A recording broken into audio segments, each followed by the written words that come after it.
Have you ever wondered how the design of sliding and journal bearings works?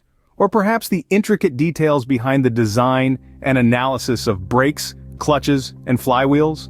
Well, you're in for an enlightening journey. Let's dive into the world of lubrication, a fundamental aspect of sliding and journal bearings. Hydrodynamic lubrication, hydrostatic lubrication, and elastohydrodynamic (EHD) lubrication play a pivotal role in the smooth operation of these bearings. Hydrodynamic lubrication works on the principle of pressure generation due to the relative motion between the surfaces.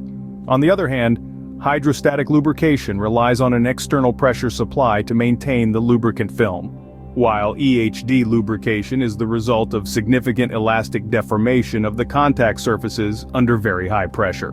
Petrov's equation is another crucial element in bearing design. It allows the calculation of the coefficient of friction in bearings, which directly affects their efficiency and lifetime.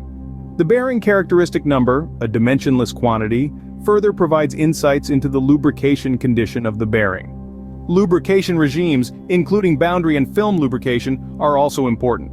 Boundary lubrication occurs when the lubricant film is not thick enough to completely separate the surfaces, causing surface contact and possible wear.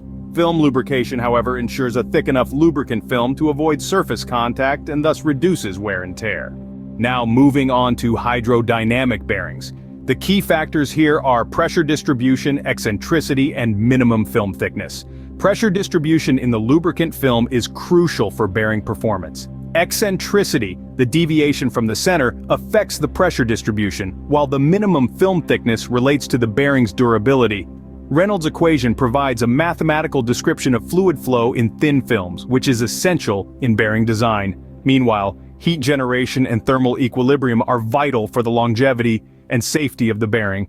Transitioning now to brakes, clutches, and flywheels. The need and functioning of brakes and clutches are quite straightforward. They are devices used to engage and disengage power transmission, especially in vehicles. Plate clutches are designed for uniform pressure and wear to ensure efficient power transmission.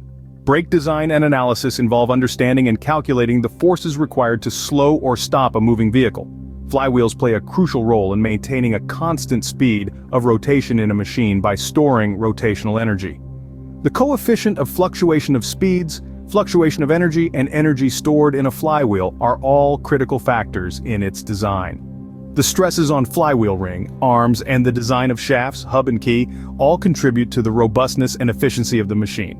To summarize, the design of sliding and journal bearings, brakes, clutches, and flywheels involves a deep understanding of various factors such as types of lubrication, Petrov's equation, bearing characteristic number, lubrication regimes, pressure distribution, eccentricity, minimum film thickness, Reynolds equation, heat generation, thermal equilibrium, and design for uniform pressure and wear. Understanding these concepts will equip you with the knowledge to design efficient and durable mechanical systems. So, the next time you see a machine in operation, you'll have a newfound appreciation for the intricate designs that make it work so smoothly and efficiently.